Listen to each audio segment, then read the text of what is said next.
When I was in my early 20s, my date and I decided to go to Sail Inn in West Sacramento to play pool. We'd been there before and enjoyed speaking with the bartender. I can't recall her name, but she was a beautiful, engaging woman. This particular night, we walked in and noticed the pool table was occupied. There was a man and woman shooting a game, so my date bought us some drinks while I watched. After a few minutes, the man noticed me and struck up a conversation with me. When my date came over with our drinks, the man asked us if we wanted to shoot a game with him. It didn't occur to me at the time that his female companion hadn't yet said anything. We said yes, so he racked up the balls and we played against them. During the game, we introduced ourselves, and right after the man began asking me some personal questions that started to bother me, like where did I live? Had my date and I been dating long? Did we live together? Etc. I noticed the man and his friend kept looking at each other. I became increasingly uncomfortable, even though the rest of the conversation was benign and pleasant in nature. Weirdly, the woman still hadn't said anything.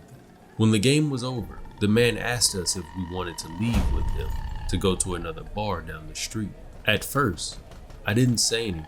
The guy asked us again, saying they discovered a cool bar not too far from where we were. My date and I looked at each other, and before he could say anything, I blurted out, "No thanks, we have dinner plans." We in fact did not have plans, but my date didn't argue with me. I think he saw the look of panic on my face. We both grabbed our jackets and got the hell out of there. By the time we walked out the door, the hair was literally standing on the back of my neck. When we got back to my truck, my date asked me what was wrong. I told him I got a horrible feeling from those people and just knew we had to get away from them.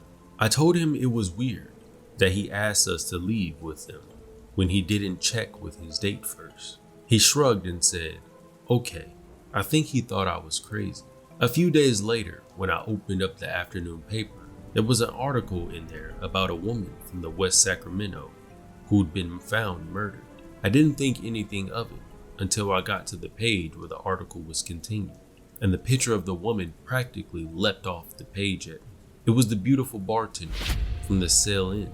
Apparently, she'd been kidnapped, raped, and killed the very night I was there with my date. I was totally creeped out and thought what a crazy coincidence that was, and how sad it was that she had died so horribly. It wasn't until a month or so later that I realized why I'd gotten so upset that night. A man and woman had just been arrested for the bartender's murder, along with the murders of several other people, 4 of whom were couples. There, on the front page of the Sacramento Bee, were the pictures of the killers, Gerald and Charlene Gallagher, the very couple who invited my date and I to go with them to another bar. And apparently, this was one of the ruses they used to get their victims into their van. My heart did a flip-flop in my chest as I read the article. Not only had we been targeted as their next serial killer victims, when we turned them down, they selected another target because of me.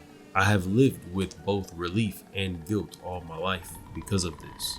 Intellectually, I know it's not my fault the bartender died, but I've always wondered how different the world would have been had she been able to live out her life, even though I would have been gone myself. Needless to say, that was the end of my bar date experiences for a long, long time.